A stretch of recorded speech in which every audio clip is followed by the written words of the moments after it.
Je viens ici aujourd'hui faire cette vidéo parce que depuis hier soir, je ressens des douleurs, une grande émotion au niveau du cœur, au niveau du ventre. Et ce matin, je me suis réveillée avec cet élan de vous partager ce que je reçois concernant ces feux dévastateurs qui dévastent des milliers d'hectares de forêt. Le message que j'ai reçu, c'est le feu. Le feu qui dévaste notre ego. Ce feu dévastateur en nous. Car il est important d'y voir la symbolique, le message qui nous est transmis. Au-delà des pertes matérielles, des pertes humaines, qui évidemment sont terribles, il est important d'y voir le message que nous envoie le divin,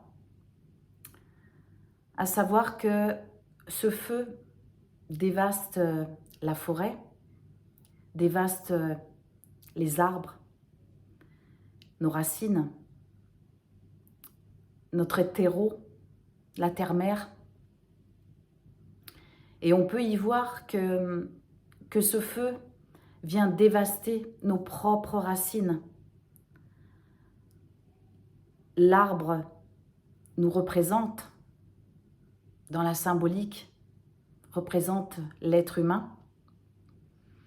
Et ce feu vient vient purifier, vient faire table rase et vient nous demander d'être pleinement alignés avec l'amour, avec la foi,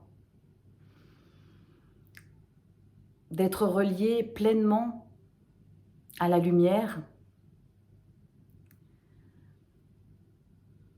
parce que nous nous en éloignons. Il ne s'agit pas de juger, bien sûr. Ce feu dévastateur m'a renvoyé en 2019 où la cathédrale Notre-Dame avait brûlé.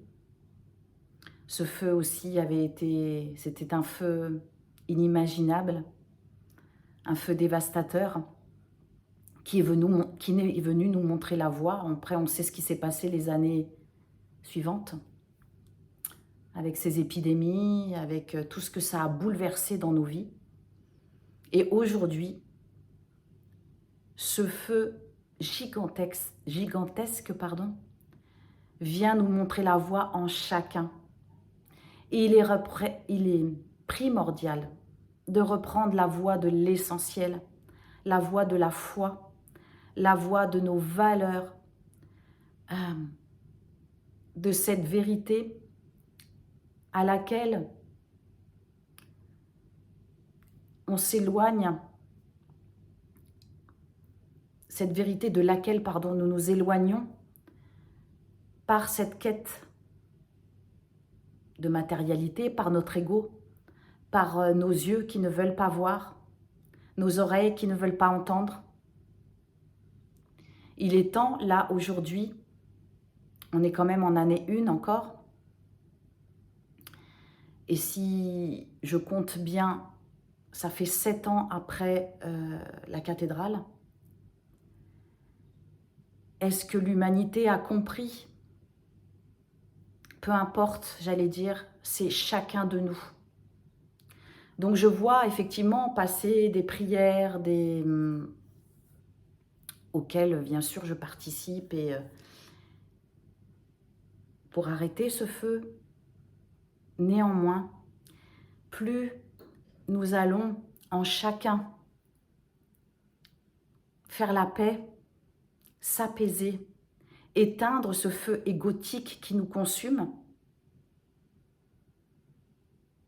plus nous allons créer un égrégore qui va apaiser notre humanité.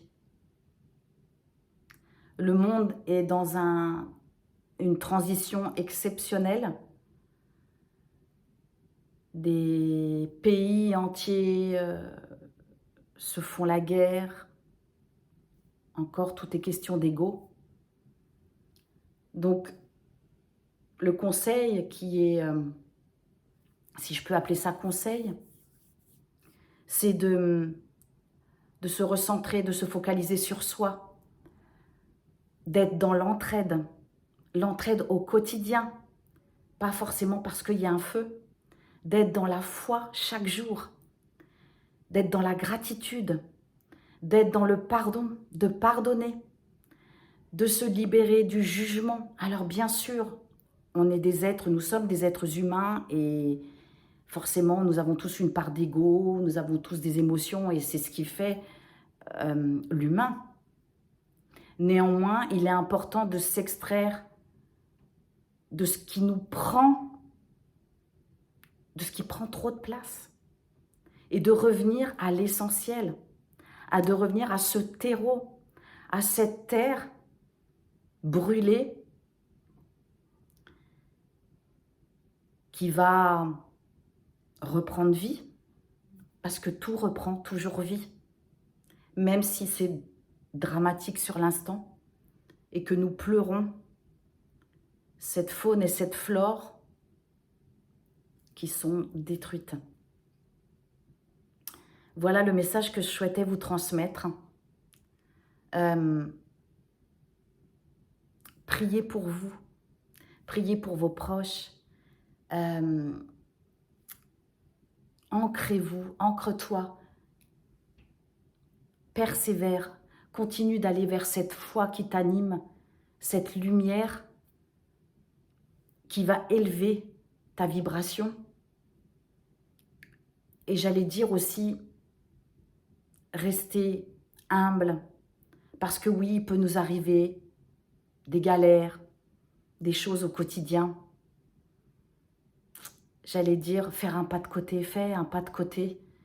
Et ok, il m'arrive ça, je le vis, j'accueille l'épreuve, mais l'épreuve est transformatrice aussi. Et ça, c'est vraiment libérateur. Voilà.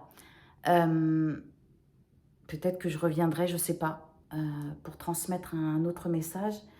Et voilà, je vous souhaite un beau week-end et gratitude pour ces messages transmis, même si c'est difficile. Et néanmoins, ça nous porte, ça nous ouvre des voies de compréhension. Voilà, à très bientôt.